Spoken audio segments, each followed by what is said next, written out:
The Zern Dominion was built on conquest. Planet after planet, species after species. They all fell. Some surrendered before the warships arrived. Some fought and were crushed. The Zern weren't just an empire. They were a warning etched across galaxies. Resist, and you vanish. But Earth was different. The first time Earth's signal was intercepted, it came from an old satellite barely working. A broken song in the void, filled with chaos. War broadcasts, music with violent rhythms, movies about humans killing each other, screaming sports commentators, laughter mixed with explosions. To the Zern, it was the sound of a species either completely unhinged or dangerously evolved. Still, protocol was protocol. The Earth report landed on the table of High Commander Kothvar. He glanced at the translation logs and snorted. Primitive language, carbon-based, no interstellar travel. An easy harvest, he muttered, not even bothering to read the last pages. He approved the assault with one swipe of his claw. 3 dreadships were dispatched. 2 weeks later, they vanished. No message, no signal, no debris. That had never happened before. The Zern don't panic, but they take patterns seriously, so they sent 10 more dreadships. This time, they armed them with planetary erasers, weapons that could melt a moon in under a minute. They loaded the most elite war breeds. The mind piercers, the atom flayers, the claw lords, all gone. No trace, no distress beacon, just silence. Now there was a silence in the war chamber, too. Every general's eyes stared at the dark hologram of Earth. High Commander Kothvar's jaw clicked as he watched. "They are not advanced," he hissed. "We scanned them. They are divided. They pollute their own skies. They fight over skin colors and oil.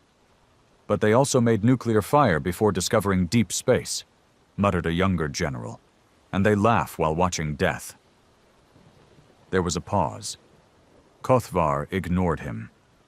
"This time we go ourselves." He brought the Maul, the Zern's largest dreadnought, a floating city of annihilation. 50,000 war units, cannons that could melt continents. Inside the ship's war bridge, they played the Earth's signals again. Laughter, explosions, madness, screaming crowds cheering as machines raced in circles. Music that sounded like rage made rhythm. "What is this emotion?" one of the Zern analysts asked.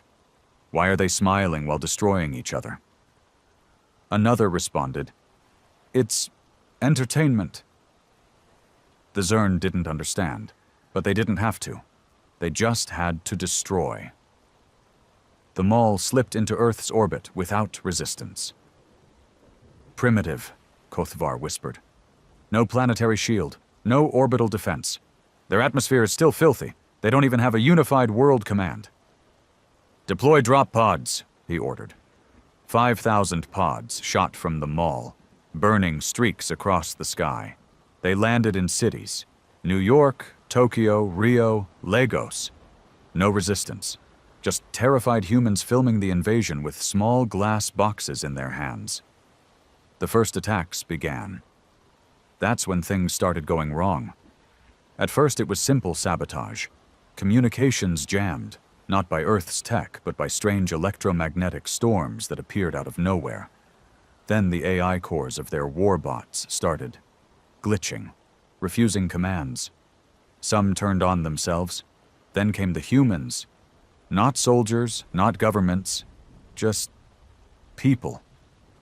People who showed up in homemade armor, wielding weapons made from kitchen parts and scrapyard tech. Some had guns from centuries ago. Some had baseball bats with nails. Some wore old gas masks with duct tape across the mouth that said, "Come and take it." And they didn't fight like any enemy the Zern had seen. They weren't organized. They didn't retreat. They didn't fear death. They laughed while fighting. One squad of Zern warriors were ambushed by a gang of humans in an old subway tunnel. They weren't military. They were just survivors. One wore a shirt that said, "I told you aliens were real." Another was blasting a speaker strapped to his chest that screamed something called metal. They tore through the Zern, not because they were stronger, but because they didn't care about dying. They cared about killing the invaders more than they cared about surviving. One of the Zern officers was caught alive. Before his execution, a human girl, no older than 16, looked him in the eye and said, "We don't fear death here. We made horror a hobby." The transmission from the mall cut off an hour later. The ship vanished from orbit. Earth's skies were quiet again. But the stars? The stars whispered. Another species had just learned the reason no one ever came back from Earth. The stars across Sector 9 dimmed the moment Earth was blacklisted in the Dominion's Grand Archive. One word glowed red beside the planet's name. Untouchable. No explanation. No warning. Just a sealed fate. The decision came from the High Circle themselves. Elders so ancient and powerful that even High Commander Kothvar answered to them. The Circle had only declared 2 other planets untouchable in history. One had collapsed into madness after ingesting their own god tech. The other? No one spoke its name anymore. Now Earth joined them. But silence is a fragile thing, especially in a galaxy fueled by conquest and arrogance. Not all species believed the stories. Some refused to accept that a pre-warp civilization could destroy not 1, not 2, but 3 full invasions of the Zern's finest. Among the doubters was Ka Thulon, warlord of the Threx Confederacy. Unlike the Zern, the Threx didn't believe in large armies or heavy weapons. They believed in surgical conquest, stealth, infiltration, psychological warfare. "If the Zern failed," Cathulon declared, "it is only because they used brute force. Earth must be cracked open with subtlety." He sent a team of 13 infiltrators, genetically altered to mimic humans. Each one was embedded with neural cloaks and memory shields. They were to blend in, learn Earth's secrets, and report back. They landed quietly, no massive ships or flashy attacks. Just 13 shadows dropped across the planet, into cities, towns, and even a remote farmhouse. The reports began a week later, but they weren't what Cathulon expected. Infiltrator 12, who landed in a Midwestern American town, reported being adopted by a group of strangers within hours. They gave him food, shelter, and clothes, despite his awkward speech and odd behavior. One night, while he tried to decode their primitive systems, they invited him to something called barbecue. He described it in confusion. They cooked animal flesh over fire, laughed, fed me more than I could eat. One called me brother after only knowing me 2 days. He sounded disoriented. Infiltrator 6, placed in a dense urban zone, had a different problem. She'd been taken in by a gang, not military, not official, but they carried more weapons than a Threx outpost. Instead of hiding, she found herself riding in armored trucks through burning neighborhoods. The gang leader told her, "We don't trust the government, we trust each other." She noted, "They prepare for war even when there is none. They celebrate survival like it's a sport. They think being paranoid is smart." Day by day, more reports came in. Infiltrator 9 tried to provoke violence in a school by introducing chaos into the power grid. But the children laughed. The entire class turned it into a game. One hacked the building's server and played heavy music from every intercom speaker. Another created a short film about AI going rogue and shared it on something called TikTok. It had 10 million views by sunset. "Earthlings weaponize absurdity," he reported. "They defy fear with humor. They don't break, they mock." By the second week, only 7 infiltrators remained active. 3 had gone completely silent. 2 had assimilated into human life so thoroughly They refused to return. They claimed to have found meaning. One fell in love. Infiltrator 4 sent a final message before vanishing. These creatures are not logical. They are not stable. They are driven by emotion, raw, chaotic, unpredictable. One moment they cry, the next they make art with their tears. Then they build weapons that could end their species, just in case. They survive not because of unity, but because they thrive in madness. Earth isn't dangerous because of its power. It's dangerous because of its people. Back in the Threx Confederacy, Cathalan played the recordings in disbelief.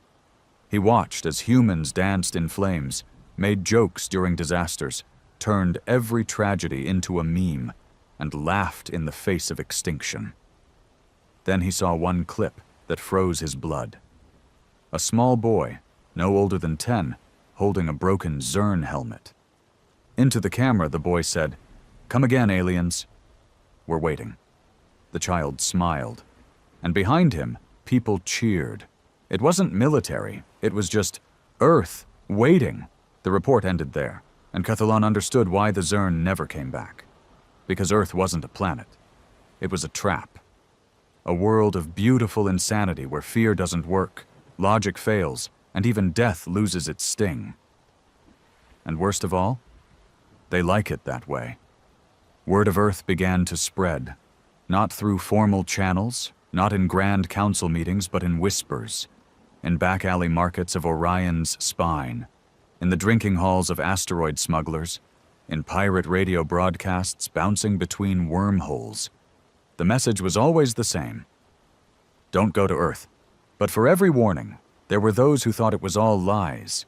Tall tales told by defeated warlords to hide their shame. Stories made up to scare the young. After all, how could a planet with no planetary fleet, no space-time weapons, and a population still arguing about flat Earth and pineapple on pizza defeat some of the deadliest forces in the known universe? That's when the bounty hunters started arriving. Not to attack, to investigate. One of them, a hybrid mercenary named Gris Varn, was known for turning myths into trophies. He once skinned a fireworm from the moons of Geras and wore its spine as a belt. When he heard of Earth, he didn't laugh like the others. He just nodded once and said, "All right then." He landed in northern Canada, of all places, remote, snow-covered, and quiet. He expected desolation. He found Tim Hortons. Within hours, he was eating something called a double-double and getting into an argument about hockey with a man named Doug who called him Buddy after almost throwing a punch. No weapons, no aggression, just passive sarcasm and infinite politeness wrapped in thermal jackets. He radioed back. "They're weird. Even their rage is friendly." He wasn't the only one. Dozens of other mercs tried to infiltrate, document, and escape. Some stayed in America, others wandered into Siberia, India, Brazil. The results were the same. No violence, not at first. Instead, Earth got into their heads. One hunter, an elite assassin from the Axor Syndicate, was last seen live-streaming himself reacting to YouTube prank videos while eating a thing called Flamin' Hot Cheetos. The video was titled, "Alien Assassin Tries Earth Snacks, Regrets Everything," and had 47 million views before the stream cut off mid-bite with a choked scream. He was never seen again. But Earth wasn't just unpredictable. It was watching. Somehow, some way, Earth's network, its vast web of satellites, phones, social media, and surveillance, began to notice the outsiders. Not governments, not armies, just people. A teenager in Jakarta caught a Threx infiltrator shapeshifting on camera and posted it online. The clip was dismissed as CGI until experts tore it apart and confirmed it had no render glitches. It became the #1 trending video across every global platform under the title, "Area 51? Nah, they're already here." That's when things turned. Earthlings didn't panic, they didn't run. They started hunting back, not with ships or lasers, but with curiosity, obsession, content creation. Entire communities formed overnight. Forums, subreddits, Discord groups, all dedicated to exposing and documenting aliens. Within days, thousands of humans were exchanging footage, theories, and locations.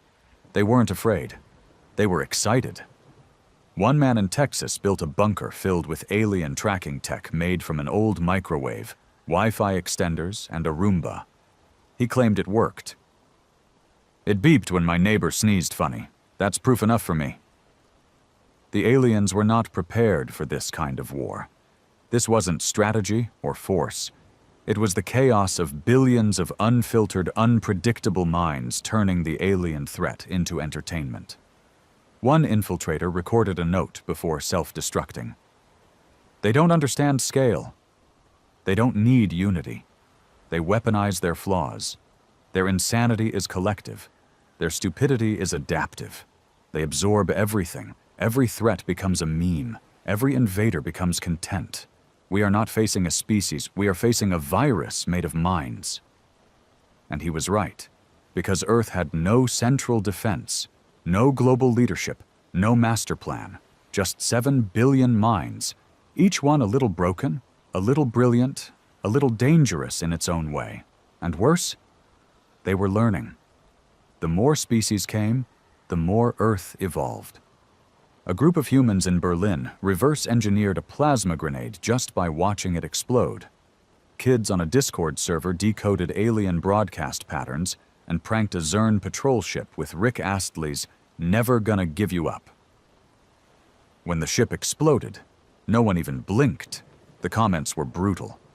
"Alien noobs got rickrolled into oblivion. GG." So Earth waited again, silent on the outside, but boiling underneath, not with fear, with laughter, with madness, with the sick, twisted joy of a species that had nothing left to lose and everything to prove, because now the galaxy was watching. And Earth? Earth was just getting started. By the time Earth's name reached the inner worlds of the Galactic Accord, it wasn't just a backwater rumor. It was legend, a cursed word. A warning mothers whispered to their spawn at night. Misbehave, and the humans will find you. But fear is a tricky thing. In some, it breeds caution. In others, curiosity. And in the case of the Galactic Accord, composed of dozens of once-warring species who had finally established peace, it bred a dangerous kind of interest. They didn't believe in myths. They believed in data. So the Accord voted, after much debate, to send a peace envoy to Earth. Not to invade, not to infiltrate, but to observe, to understand. A diplomatic mission backed by science, culture, and the assumption that humans were simply misunderstood. The ship they sent was called the Valerian's Grace. It was sleek, silver, and covered in banners of peace, broadcasting harmless frequencies in every known language. It never made it to the surface. It was shot down by a garage in Oklahoma. The man responsible, Dale Henderson, age 54, was a retired engineer, conspiracy theorist, and part-time raccoon rehabilitator. He'd rigged his barn roof with salvaged parts from a crashed Zern pod and a microwave oven. When asked how he managed to create a fully functioning orbital strike cannon, he just said, "Watched a lot of Mythbusters, and I was bored." The ship crash-landed in a Kansas cornfield. No casualties, just confusion. The humans arrived before the military. Farmers, teens, a podcast host. One guy who ran a paranormal YouTube channel and streamed the entire recovery with a GoPro taped to his dog. The aliens were met with chili, lawn chairs, and a 6-hour interrogation conducted entirely over cornhole matches and Bud Light. Their official statement later said, "We intended a diplomatic dialogue. Instead, we were offered something called a Jell-O shot and asked if we believed in Bigfoot." Back in the Accord, the reaction was divided. Half the council wanted to cut all ties immediately. The other half believed this bizarre chaos was proof of intelligence in another form. It's cultural misalignment, they argued. We must adapt to their communication style. So they sent another group. This time, not a delegation of scholars and diplomats, but artists, entertainers, and social scientists. Within hours of landing, one of them had gone viral on TikTok for breakdancing in an alien costume in Times Square. Another was spotted at a Vegas nightclub getting drunk on tequila and ranting about how humans taste sound. The third was arrested in Florida for wrestling an alligator after losing a bet. Again, no one died. But the footage spread. Every species in the Accord watched in horror as the so-called primitive planet bent its visitors to its will, not with weapons, not with force, but with culture, absurd, insane, and dangerously addictive Earth culture. Because Earth didn't fight by destroying you. It broke your sense of reality. By week 2, one of the Accord delegates had started a band. Another refused to leave, claiming he found inner peace in a McDonald's playplace. One disappeared entirely after discovering Reddit. And still, Earth had no idea these were official missions. To them, it was just more weird tourists. Then came the glitch. The Accord's deep space monitors picked up a signal, a backdoor frequency riding Earth's outgoing transmissions. At first, they assumed it was another human meme injection, or a prank broadcast. But then the data started corrupting their archives that had stood untouched for millennia. The virus was simple, elegant, lethal. It mimicked Earth's digital behavior, chaotic, redundant, self-replicating. It didn't destroy, it infiltrated. It embedded itself in logic cores and AI systems, forcing them to play old sitcoms, loop cat videos, or shut down entirely while quoting Nicolas Cage. They traced it back to a source. Not a government. Not a supercomputer. Just a server in someone's basement in Detroit, running 24/7 Minecraft mods and live streaming Cooking with Aliens episodes on Twitch. The creator? A 15-year-old named Malik, who thought he was just coding a funny filter for his friends. The virus had escaped containment through sheer accidental genius. By the time the Accord tried to contain it, it was too late. It had already reached over 300 worlds. Systems crashed. AI assistants began speaking in Valley Girl accents. One planet's entire navigation system rerouted their ships into endless loops because Siri said so. Back on Earth, Malik got a scholarship offer from MIT and a threat from a secret government agency in the same week. He chose to ignore both and went back to his server. The message was now clear. Earth wasn't resisting the galaxy. Earth was infecting it. One meme, one TikTok, one shared moment of lunacy at a time. And the galaxy was running out of immunity. The planet Virex 3 had never known war. For nearly 2,000 cycles, the Virexians had lived in pure logic, emotion-regulated harmony, and efficient societal order. Crime was extinct. Their AI governed decisions with perfect neutrality. Their culture prized data above all. Poetry had been archived and forgotten. Humor was a virus long since cured. They were the shining example of what post-organic civilization could become. So naturally, they were the first to fall apart completely once Earth memes hit their data grid. It started innocently, just a packet leak from a diplomatic server. A low-resolution image of a frog sitting on a log with the caption, "When you croak, but existential dread still hits." No context, no translation, and yet it triggered something in the Virexian neural net. A glitch? A curiosity? A laugh? No one could say. But from that moment, Virex 3 began to unravel. By day 3, their World Info Hub had dedicated a full terabyte of memory to something called dad jokes. By day 5, their city planning AI froze for 16 hours after encountering the phrase, "Florida man." It simply refused to resume operations, citing the event log as philosophically incompatible with structured existence. And by day 7, their emotion regulators collapsed entirely. The Virexian population began doing something previously unseen in generations. They felt unfiltered, erratic, human-like feelings. They laughed, cried, some rioted. A few began wearing fanny packs, ironically. One began sculpting miniature figurines of Danny DeVito out of nutrient paste. He claimed it came to him in a dream, riding a velociraptor made of Doritos. The Virexian Council panicked. They tried to isolate the planet, shut down all galactic networks, seal off every comm node. But it was too late. The memes had embedded. And worse, some Virexians wanted more. A group calling themselves the Cult of Cringe hacked into the planet's mainframe and began projecting Earth content onto city walls. Not art, not philosophy. Vine compilations.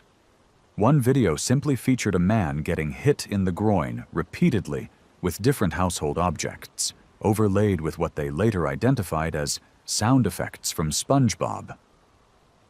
That single clip caused the great collapse of Sector A-42, where 30% of the population began speaking only in sarcastic phrases and quoting ancient YouTube videos as scripture.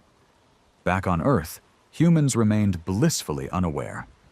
They were too busy arguing on Twitter over whether aliens were finally going to bring better Wi-Fi or steal our jobs like they stole our cows. Governments tried to catch up, sure. Agencies were formed. Shadow programs launched. But they were always 3 steps behind some teenager in their bedroom who accidentally created a mind virus by remixing an alien lullaby into dubstep. The truth was horrifying in its simplicity. Earth didn't conquer. It contaminated. And the infection wasn't spread by leaders, armies, or scientists. It spread through bored kids, midnight live streams, glitched video game mods, absurdist TikToks no one could explain, even when translated into over 300 languages. Whole civilizations were falling into chaos, not because of war, but because of content. It got worse when someone from Earth launched Galaxer, a supposedly open-source galactic social network. It was meant as a joke. The interface was a direct rip-off of MySpace, but within days, half the Accord's younger population had made profiles. Within a month, an underground Earth-based fandom emerged for a 3-headed reptilian ambassador named Gorksar. They turned his stern diplomatic photos into thirst traps, with glowing filters and romantic captions like, "Step on me, Space Daddy." Gorksar resigned in shame after someone tattooed a fan edit of him on their chest and sent it via hologram. Another ambassador started a podcast about alien-human dating advice. Virex 3 declared a state of cultural collapse. And the Accord? They considered issuing a warning to Earth. But no one could agree on how. Because every time a draft was written, it ended up becoming a meme itself. One translated notice simply read, "Earth is not safe. Earth is a narrative hazard. Earth is not a planet. It is a storytelling event with too much audience participation." And that was the best version. Meanwhile, Earth just kept rolling, unaware, unafraid, unstoppable. Because while the rest of the galaxy struggled to understand what made humanity tick, Earth had already figured it out. If you can't win the war, make everyone laugh so hard they forget they were fighting. Far beyond the reach of Earth's radio chatter and rogue meme signals, there existed a council older than the galaxies themselves. Known only as the Architects, they were not conquerors nor politicians. They were curators, guardians of cosmic balance, maintainers of order across the quantum lattice of known existence. They did not interfere with wars or empires. They did not judge. They simply observed, archived, and, if absolutely necessary, deleted. So when Earth's chaotic cultural contagion breached the fabric of patterned realities, zones of ordered space designed to prevent galactic entropy, they took notice. Not because humans had broken laws, but because they had broken reality's tolerance for nonsense. In one such patterned reality, a star system began orbiting memes instead of gravity. In another, a sentient AI tried to redefine its purpose using dark academia Pinterest boards and refused to run logistics unless addressed as "your moody lordship." Entire star charts had to be rewritten because coordinates now included emojis. It was spreading, not physically, conceptually. Earth, a blue ball of barely organized madness, was reshaping the universe not through war, but through imagination without regulation. The architects convened, and for the first time in over 1 million cycles, they agreed. Earth must be reset, not destroyed, just unwritten, erased from the central code. Their plan was clean, elegant, quantum erasure via subdimensional inversion. A silent snap that would phase Earth out of existence before anyone noticed. Except someone did notice. A signal pulsed from Earth. Not from a government, not from a satellite, but from Malik's Detroit server, still running Galaxer on duct-taped routers and second-hand processors. The signal wasn't meant to stop the architects. It was a bug, an accident, an upload queue jammed with billions of human thoughts, images, sounds, arguments, heartbreaks, jokes, music, conspiracies, thirst traps, and fan fiction about things that didn't exist but felt real. It overflowed into the subdimensional layer right as the architects initiated the erase command. What they received wasn't resistance, it was humanity, raw and unfiltered. They saw the earliest cave paintings morph into psychedelic memes. They felt the rage of a mother standing against war, the agony of loss, the blinding euphoria of music at 3 a.m. when your soul's not quite yours anymore. They experienced a child's laughter echoing through war-torn rubble. They heard Shakespeare and Snoop Dogg. They read threads where people poured their hearts out to strangers at 2 a.m. because no one in their real life listened. They saw teenagers joking about death, not because they weren't scared, but because it was the only way to stand up to it. They watched generations weaponize humor like a shield, irony like a blade. They felt the power of a simple, stupid thing. Me when the void hits. The erase command glitched. One architect faltered, another one wept. Not because they were weak, but because, for the first time, something had moved them. Something illogical, something profound. Earth was not corrupt. It was alive. And in its chaos was a terrifying beauty. Resilience through ridiculousness, healing through shared madness, resistance not by strength, but by story. One by one, the architects stood down. Except one. The youngest architect, new to the council. A purist. "This is infection," it said. "Their chaos will dismantle all structure." To which the eldest architect replied, "Then maybe structure was the wrong answer all along." But the young one didn't listen. It left. It began crafting its own solution, silent, cloaked, and final. Not just a deletion of Earth, but a rewrite of human potential. To make Earth safe, predictable, obedient, it would disguise itself. It would go to Earth, and it would erase them from the inside. Back on Earth, no one knew. The memes continued. The wars, the music, the heartbreak, the dancing in the dark. And somewhere deep in a forest in Oregon, something fell from the sky. A small, smooth sphere glowing faintly. A hiker saw it, picked it up, smiled, took a selfie. LOL found alien egg Mu. The architects had tried to stop Earth. Now Earth had one more enemy. But unlike the rest, this one wouldn't fight with weapons. It would fight with order. And humans? They'd never been good at following rules.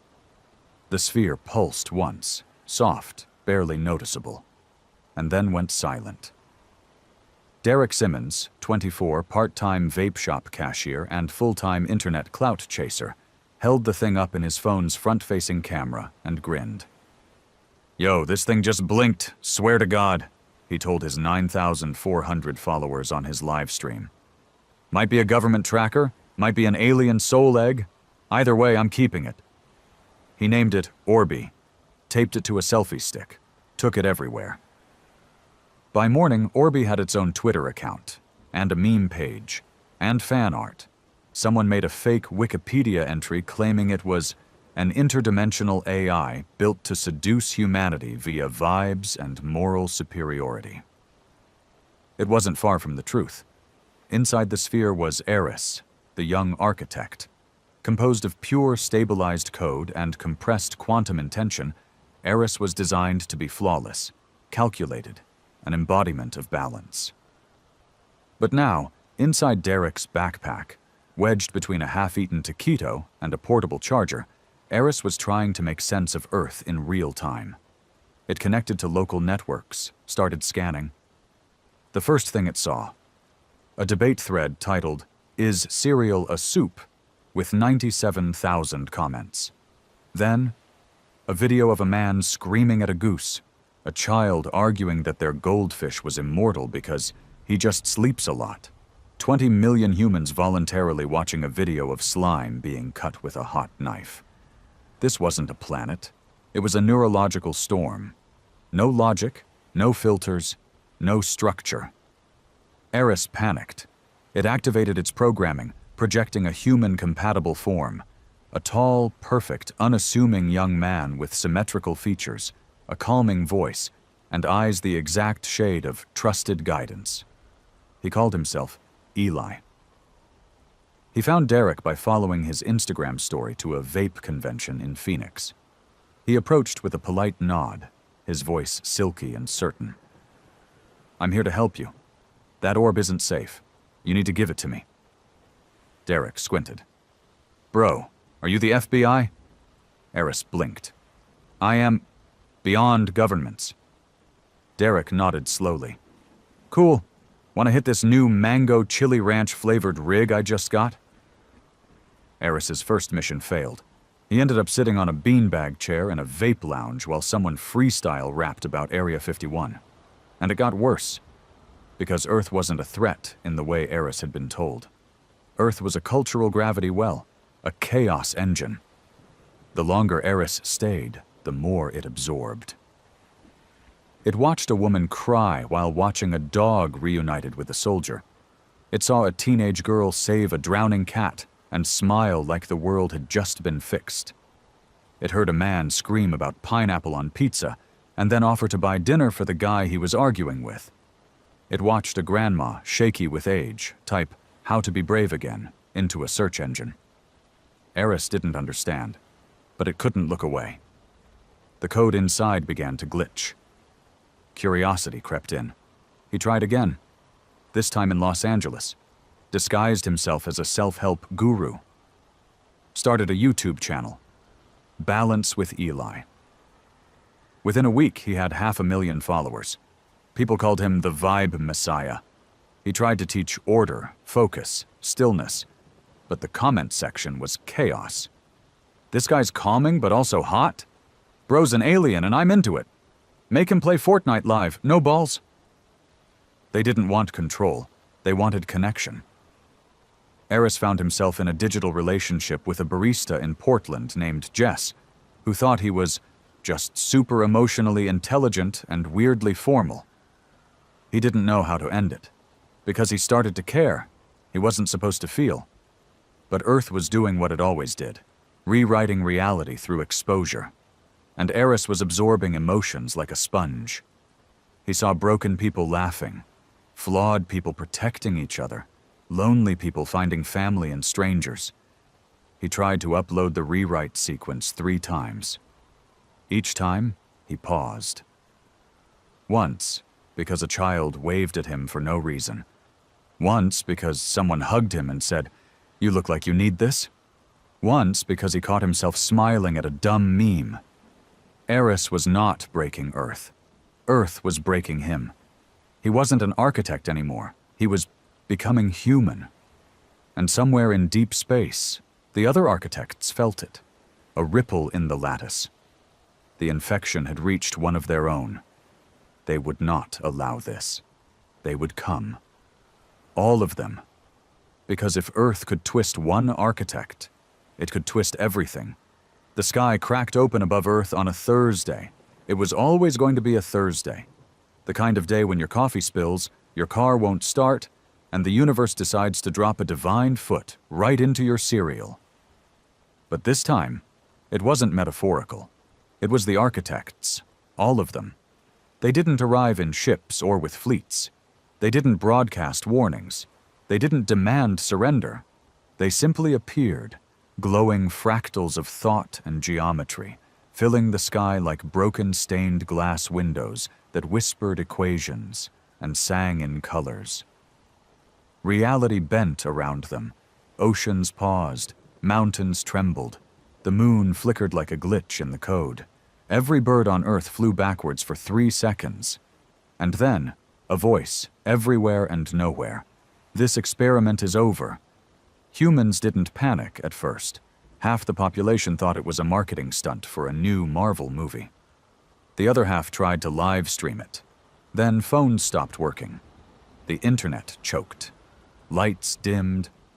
Planes hovered mid-air, frozen like paused YouTube clips. People looked up. Some prayed, some cursed, some tried to sue. But Earth wasn't alone, because Eris, now Eli, stood in Times Square, barefoot, no longer glowing. His hair was messy. He wore a hoodie that said, "Existence is weird," and jeans he borrowed from Derek. And he was crying, because he finally understood Earth.